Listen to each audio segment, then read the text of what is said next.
Evening స్నాక్స్లోకి ఎప్పుడు ఒకేలాంటి snacks తిని బోర్ కొట్టిందా? అయితే ఈసారి ఇలాగ చికెన్ పాకెట్స్ చేసి చూడండి. ఈ చికెన్ పాకెట్స్ చాలా టేస్టీగా, చేసుకోవడానికి చాలా ఈజీగా, చాలా తొందరగా అయిపోతాయండి. దీన్ని పిల్లలు కూడా చాలా ఇష్టంగా తింటారు. ఇప్పుడు ఈ చికెన్ పాకెట్స్ ఎలా తయారు చేసుకోవాలో ఈ వీడియోలో చూద్దాం. ఇప్పుడు మనం ఈ చికెన్ పాకెట్స్కి ముందుగా మనం స్టఫింగ్ తయారు చేసుకోవాలి. ఈ స్టఫింగ్ కోసం మనం ముందుగా స్టవ్ వెలిగించుకుని ఒక కడాయి పెట్టుకోవాలి. పాన్ వేడిన తర్వాత దీంట్లో కొద్దిగా ఆయిల్ వేసుకోవాలి.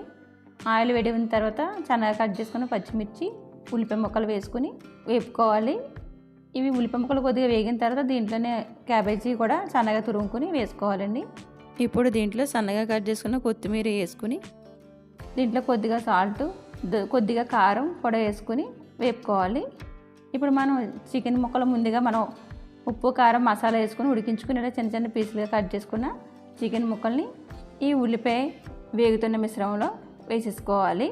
ఈ చికెన్ వేసుకున్న తర్వాత ఈ ఉల్లిపాయ మిశ్రమం చికెన్ బాగా కలిసేలాగా బాగా కలుపుకోవాలి. ఇప్పుడు దీంట్లో కొద్దిగా గరం మసాలా, ధనియాల పొడి, జీలకర్ర పొడి వేసుకుని ఒకసారి మొత్తం అంతా కలిసేలాగా బాగా కలుపుకోవాలి. ఇప్పుడు ఇలా కలుపుకున్న దాంట్లో 1 టీ స్పూన్ పిజ్జా సాస్, కొద్దిగా సోయా సాస్ కూడా వేసుకుని ఈ చికెన్ గ్రేవీకి మొత్తం అంతా పట్టేలాగా బాగా కలుపుకోవాలి. ఈ చికెన్కి సాస్ టేస్ట్ అంతా బాగా పట్టి మంచి ఫ్లేవర్ వస్తుందండి చికెన్కి.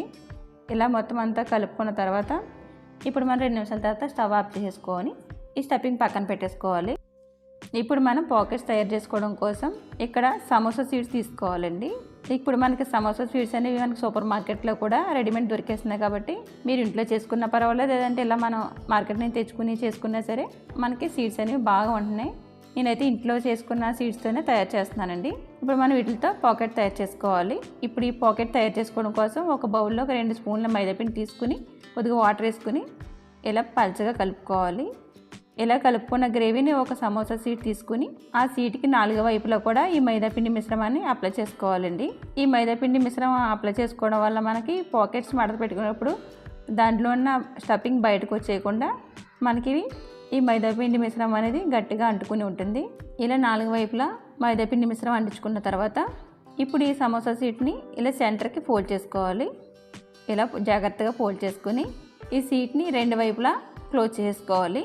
ఇలా 2 వైపులా క్లోజ్ చేసుకుని ఇంకా వైపు మనకి ఓపెన్ ఉంటుంది కదా, ఆ ఓపెన్లో మనం ముందుగా తయారు చేసుకున్న ఈ చికెన్ స్టఫింగ్ ఒక 2 స్పూన్ల వరకు పెట్టుకుని ఇప్పుడు ఈ పై భాగానికి కూడా కొంచెం మైదాపిండి మిశ్రమం అంటించుకుని దీన్ని కూడా క్లోజ్ చేసేసుకోవాలి. ఇలా ఒకవేళ ఎక్కడైనా మీకు ఓపెన్ అయి ఉంటే దాన్ని కూడా మళ్ళీ నొక్కుని మొత్తం అంతా కూడా ఇలా క్లోజ్ చేసేసుకోవాలి. ఇవి నొక్కునేటప్పుడు కొద్దిగా గట్టిగా ప్రెస్ చేసి నొక్కాలండి, అలా అయితే మనకి ఊడిపోకుండా ఉంటాయి. ఇక చూసారు కదా మనకి ఈ పాకెట్స్ ఎక్కడక్కడ ఓపెన్ అవ్వకుండా ఇలా అంటించుకోవాలి. ఒకవేళ మీకు ఎక్కడైనా ఓపెన్ అవుతుందంటే అక్కడ మళ్ళీ కొంచెం మైదాపిండి మిశ్రమం పెట్టి అంటించుకుంటే సరిపోతుంది. ఇది ఇలాగ మొత్తం అంతా కూడా పాకెట్స్ అన్నీ ఇలా తయారు చేసేసుకోవాలి. ఇలా మొత్తం అన్ని పాకెట్స్ తయారు చేసేసుకున్న తర్వాత ఇప్పుడు స్టవ్ వెలిగించుకుని డీప్ ఫ్రైకి ఆయిల్ పెట్టుకోవాలి. ఇప్పుడు మనకి ఆయిల్ వేడిన తర్వాత మనం తయారు చేసుకుని పక్కన పెట్టుకున్న ఈ చికెన్ పాకెట్స్ ఈ ఆయిల్లో డీప్ ఫ్రై చేసుకోవాలి.